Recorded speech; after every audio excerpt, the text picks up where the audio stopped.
What's going on, everybody? Brett here. We're back today playing some more Total War Warhammer 2 multiplayer, and I'm pretty excited. I have tons of replays to get out to you guys. I want to do like one a day, probably for the next week. I have so many backed up. And today, this is going to be a 2v2 that I played with some, I'm not going to call them randoms, but some guys I didn't know online, and we ended up having a pretty great time. So we played a couple games. I'm going to be playing today as the Vampire Coast. I went with Cylostra Direfin, the Drowned, and my ally is going to be rocking the Dwarves. So we're up against the Dark Elves and Norska. So we ended up deploying kind of separately. I wasn't a huge, believer in that because I felt like we had so much artillery that we needed to protect it, and the best way to protect it is by combining our infantry forces and really turtling up. The dwarf player is going to have a hard time against the build of the Norskins, and I'm going to do pretty okay versus the Dark Elf player. So let's go ahead and break down the unit selections. I have it in slow-mo because with this much artillery on the field, things are going to start getting bombarded really quick. So I try to take a lot of units that you don't normally see because I wanted to do some cool stuff this game. My front line is a mix of very cheap zombie pirate deckhand mobs mixed in with some zombie pirate gunnery mobs with bombs. So these dudes have been buffed recently. They have really amazing explosions that they do. They look a lot very similar to the miners with blasting charges from the dwarves, and I think that's kind of how you have to think of them and play with them. And then intermixed kind of back a bit from the standard deckhand mobs, I have the gunnery mobs. So they're going to get a few volleys of fire before eventually being tossed into melee. More bombers, more gunnery mobs here. Probably the best DPS portion of my army is going to be 3 groups of deck gunners. They are extremely squishy, and you have to protect them. But if you can keep them in a nice little pocket, as I'm trying to do here, on kind of the very bottom of this hill where they have a great line of sight, they're heavy armor piercing, they ignore shields, and they have great range at 245. Very similar to like Ushabti, except they cannot stand up in melee. So I have also 3 mortars here, and I've been falling in love with mortars all over again. They're one of kind of the OG units in the game, and back in Empire days, and no one really ever uses them. I think they're kind of seeing a resurgence right now, but with their high arc of fire, terrain is rarely an issue. They've gotten accuracy buffs over the years, and I say years because this game has been out forever, and all they have to do is hit just a few times. So 4 Dread Spears already dead. I'm of course going to switch them over to more and more valuable targets. The shades, guys. I can't see these shades. I wish I could be shooting at them right now. And you don't want to be shooting at fast-moving cavalry with them. You want to hit the slow-moving, advancing infantry, and high-value targets like Hargoneth Executioners would be ideal. A fireball coming in on Cylostra, it's not going to do almost any damage. That's from the Supreme Sorceress with the Lure of Fire. I also have in the back here, protecting me, some Zari Pirate deckhand mobs with pole arms. God, I hate saying their names. But I'm going to be using them to protect my right flank. Most likely, you see here, I'm already starting to shuffle them into position. They are quite slow. But they're going to be used to protect me versus these Dark Riders with crossbows. So they're very fast moving. They have decent range, 115. And they're going to be able to, if they want, get into melee and try and shut down my artillery. And then I moved out here. Let's pause this for a second before things get really heated, pun intended. The Gallows Giant. So I thought I was going to make some sweet roasting kills here. Their melee attack, we can get in here. They have the burnt debuff that they apply. -8 leadership if you're getting attacked by this thing. Missile damage as well, it also applies. And if they're getting hurt, they drop below 50% HP. Zombie Pirate deckhand mobs get summoned on top of them. So I thought I was going to move in here and start roasting some of these guys with impunity, because all I could see in terms of their range capacity was these Dark Riders with repeater crossbows. So sadly, I did not see the shades. So let's see how well the Gallows Giant performs versus the extremely heavy armor-piercing missile damage of the shades. I love this choice. They're a choice that you don't get to see very often. In Cylostra, I have her with their summons, and I also took, I think, Vangeist's Revenge just as a bit of fun. They're coming into range now of my deck gunners, so my deck gunners are going to be attempting to shoot at different targets. These shields don't matter. They ignore shields completely. My dwarf ally here is becoming encircled a bit by the Marauder Horsemen with throwing axes. So they're 100% designed to take out dwarves with their heavy armor piercing, and they're going to be shooting at the gyrocopter with the brimstone guns, which are more of the anti-large variant. They have more accurate missiles than the standard variant. Nice play here from my dwarf ally, changing the placement of his thunders to try and, drive off these Marauder Horsemen, who are going to end up doing a lot of damage. Standard Dwarf Warriors in the front line, I like that choice versus Norska. They have a pretty decent time in melee versus Marauders, and they're really all you need to hold the line. Here go all the deck gunners. Fire. I love watching them. They tear into stuff. And then the Gallows Giant is going to get off his first volley. Oh, the slow-mos. Yeah, whatever he shoots at dies. It's just he kind of suffers from the same thing that a lot of other, monsters, artillery suffer from. They always tend to shoot at kind of the edge of the formations, and that's not super great. It would definitely be better if they shot in the center. But here we go, the Shades guys, these like deadly assassin emo wannabe guys. They are going to put all that armor-piercing missile damage right into the Gallows Giant, and the one thing the Gallows Giant cannot do very well is turn around and run. So you'll see here, I noticed pretty quickly. And I'm like, all right, let's get out of here. But a single volley, and he's already getting wrecked. I don't have the vampire lore, so I can't heal. I have no invocations in the heck. I decide, you know what, let's summon these damn knight errants, and let's get into here. And try and, shoot the gap, slow the advance. The zombie pirate deckhand mobs get summoned because he drops below 50% HP. And the Shades, while, pretty scary, they only have 130 range. So if I can pull him back behind perhaps these deck gunners, over time, I can find a use for this Gallows Giant where I can still try and get some of that value. What a lot of, I think, maybe perhaps less experienced players will do, they'll see a unit like this, they'll see it get low, and they'll be like, well, screw it, I guess. I can't save him, just let him go. But he's a DPS machine. You don't want him to tank in the first place. So if you can find a nice pocket for him in the late game to sit in and just shoot, you can still get that value. So before the fighting gets too far underway, let's go ahead and very quickly review. Oh, Lord. Sea Fang going to be ripping in. Probably going to land on these hammers, which is a great target. But that's from Wulfrik. That's a Wulfrik thing. And he's on foot here, the Eternal Challenger, the giant bearded man. Check him out, that action shot. Super creepy shield. But I really love this build from the Norskin player. Marauder champions in the front line. These dudes are badass, and they're going to absolutely chew through the Dwarf Warriors for sure. Icehorn Marauders, the Regiment of Renown. They have perfect vigor and are immune to psychology. I think they have, yeah, and they have rage, of course, like every other Marauder. But you add that to the Marauders with great weapons, even the Berserkers, they're just going to chew through this very soft Dwarf Warrior front line. Really heavy on the infantry, really heavy on the throwing axes. The hammers are an extremely expensive pick, and he has multiples of them. And they're going to have a hard time finding a home where they can trade effectively. The thing about hammers is they are very expensive, and while they will beat just about any other infantry unit one-on-one, thanks to their stats, their defensive stats are very low. So what ends up happening is a unit like the Marauders with great weapons who are, almost a third of the price, they'll end up punching above their weight class against the hammers, and it won't be a very good trade for the dwarf player. I almost always avoid taking hammers at all costs. I would have to basically know exactly what my opponent was taking in order for me to ever feel comfortable taking them. And I also like this pick here of the Marauder Hunters with javelins. Decent range, good armor piercing, and they're usually just able to sit behind the front lines and take pot shots. These cannons, I'm not sure what they've been firing at. Probably these Norskin Ice Trolls. They're missing a unit model, but with great armor piercing. They also have the Frostbite. Let's see if we can get in on them. There we go. They have Frostbite, so they lower speed. Not really an issue versus the Dwarves, who aren't going to run anywhere anyway. And then just a couple Spearmen to round things out. Berserker's not the best choice versus Dwarves, but if they can get in against Slayers, then that'll be a great choice. And there are 2 units of Slayers on the battlefield, 2 units of Thunderers, 2 cannons, and the Brimstone Gun with 1 kill. And then Ungrim Iron Fist is a choice I really like versus Norska, because if you find him needing to fight large targets, you're going to be happy to have his variants of anti-large. He has Death Blow, Deadly Onslaught, Red Ruin, and the Axe of Dargo with a huge bonus versus large. A bit overkill. Usually I take one of these. I would not take all 4.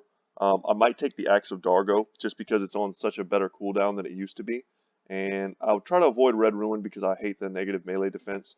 And Deadly Onslaught is just fine. It's also very cheap. So you can really save several hundred gold just by cutting down some of those very redundant abilities on Ungrim. And then, boom, next thing you know, you've got extra unit of miners. They're only 325 gold.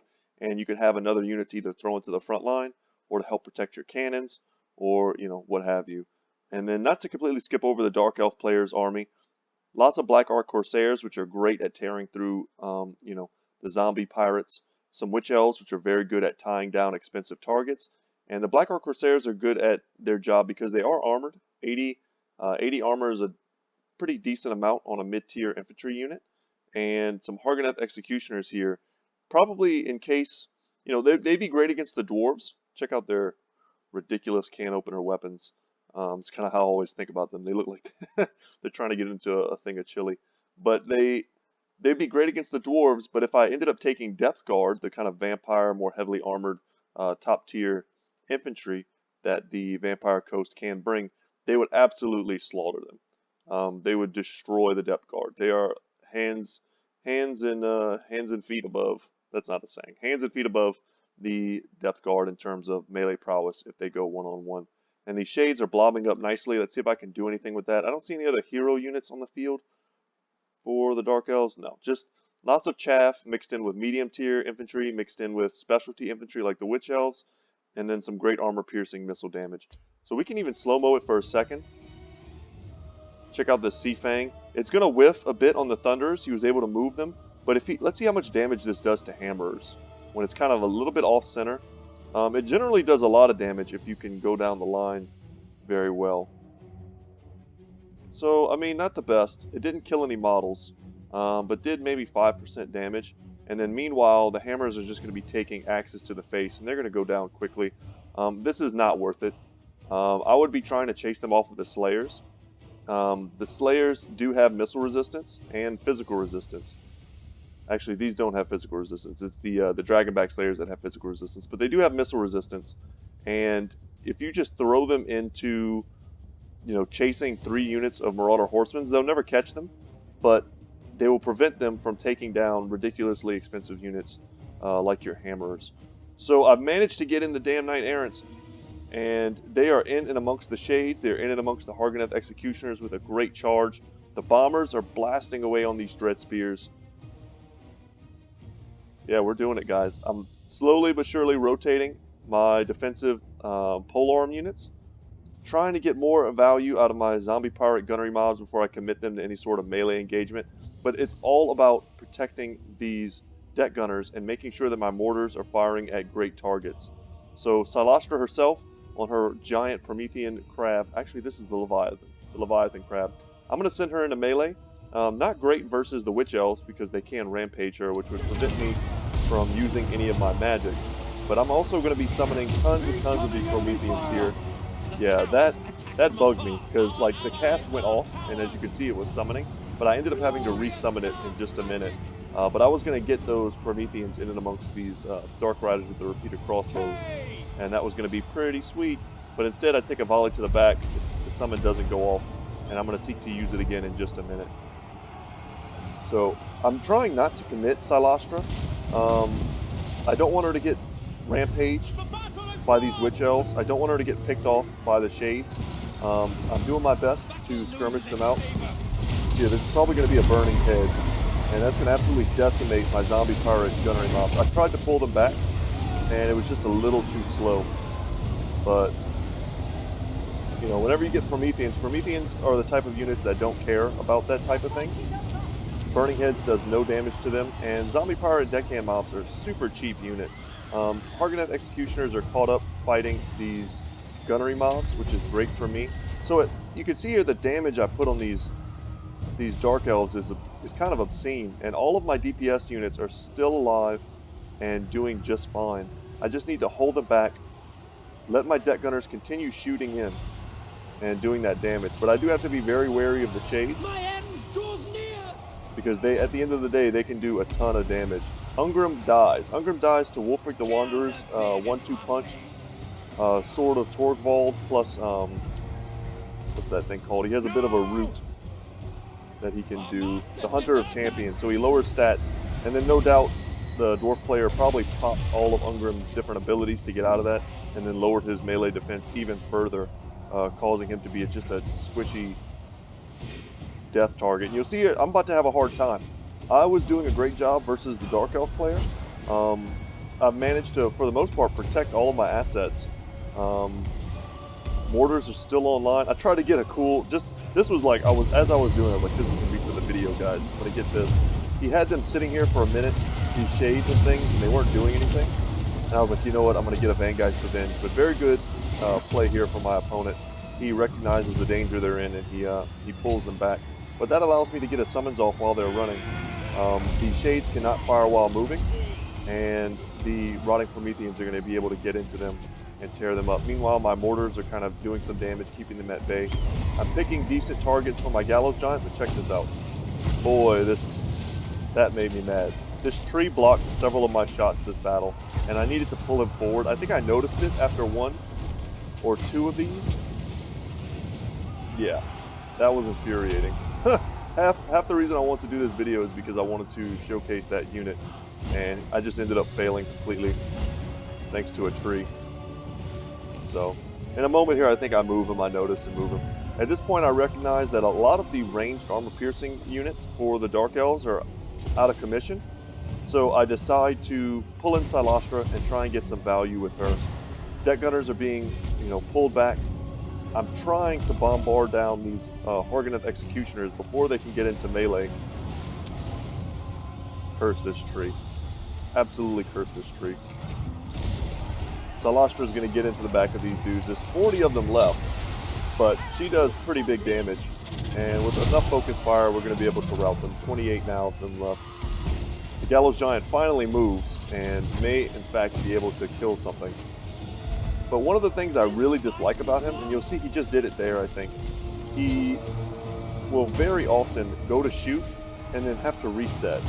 I think what needs to happen is he needs to have the kind of animation timer shortened so that he can just shoot more easily. And because my dwarf ally was so quickly overwhelmed, kind of so handily overwhelmed, now I have to deal with Norskins getting into my back line. I can no longer, if this had been a one-on-one me versus the Dark Elf player, I would have had it. I still had a very healthy Cylostra. I had all of my artillery intact, 2 of my deck gunners, and some summons still left on the battlefield, and all of the Dark Elf assets are pretty much gone.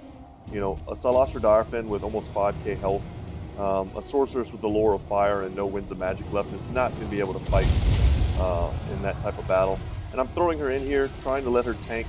Can't let these Norscan Ice Trolls, these Hargoneth Executioners get into combat. She causes terror. She has physical resistance, so she's very good in these types of melee engagements. My mortar's been shut down by Marauders with great weapons, and my dwarf ally has nothing. He has absolutely nothing left. So, bit of failed teamwork on both of our parts. A bit of a mistake for me early on to not recognize the potential for a unit like the Shades. I probably should have done a quick, head count to see, does this composition make sense with the amount of gold that we were able to spend? And it was very close because I did see Witch Hunters. I saw Hargoneth Executioners. That's a pretty expensive build, and I just did not take into account the idea that there could be Shades. And this one tree probably cost me, dozens of kills. And Cylostra is going to go down fighting in the pits. But that is going to be it, as we kind of take a second to reflect on the life failures of the Gallows Giant. So there we go. Oh, man. So Cylostra is one of those units, I kind of say it every time I use her. I think a lot of people underestimate her value. So she got 97 kills, right? 97 kills, she had debuffs that she applied. That allowed some of my units to trade up to get more kills. So I kind of add that to her total. She summoned the Damn Knight Errants, which absolutely crushed the Shades, and a unit of Hargoneth Executioners pretty early. So let's go ahead and we'll put these side by side so you can kind of see. These kills are almost entirely from that one burning head, which was insane. But aside from the Damn Knight Errants, aside from the 2 Rotting Promethean summons that did great, I think as I watched them during the battle as I played, they were each like well over 50 kills. So, add another 150 kills to this, plus imagine that I had landed my Vanguard's Revenge and killed some shades. Cylostra Direfin is one of the easiest heroes in the game to get up to like 300 plus kills on, really no matter who you're fighting. I would say she's up there in the realms of like Malekith on Sephiroth, flying around doing blade winds and stuff like that. She really has that AoE damage, plus the whole like monstrous factor that she gets when she rides the Leviathan crab.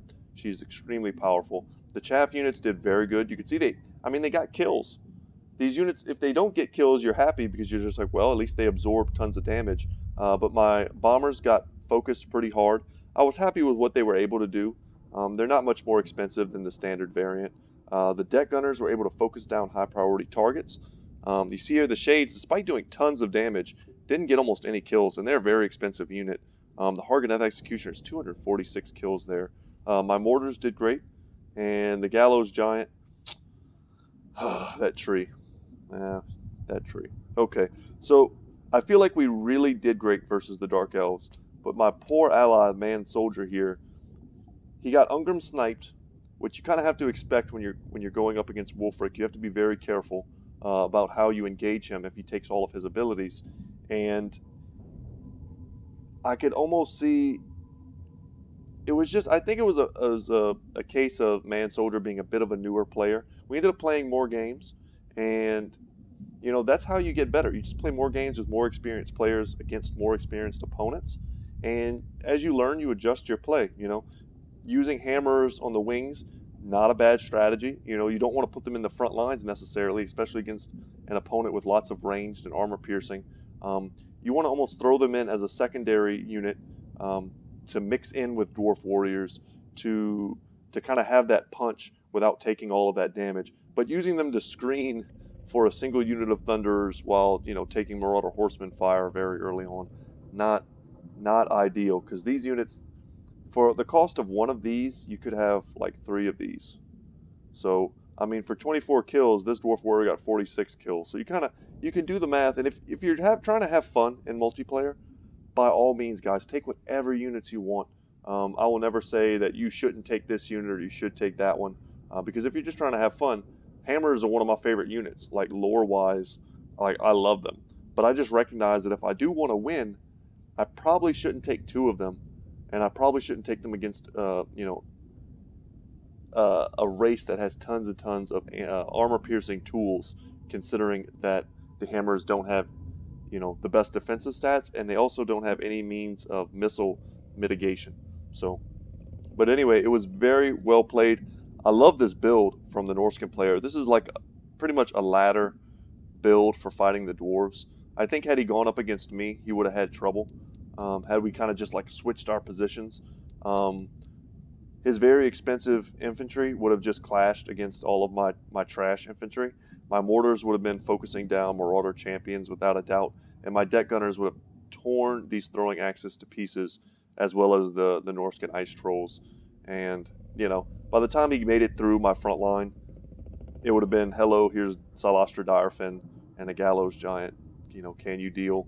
But yeah, it was fun. I think you have to consider the nature of 2v2s and consider deploying with your ally.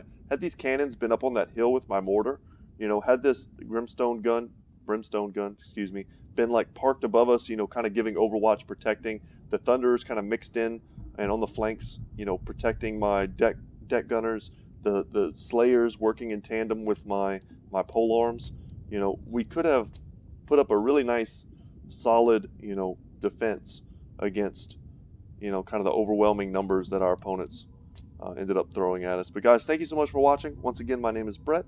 My channel is Good Talk Gaming. I hope you enjoyed today's video. I've got plenty more coming. Like I said, I do want to do like one of these a day. I want to get back into the swing of casting these types of games, and I have a pretty big backlog of good games. I have some more in this series, 2v2s.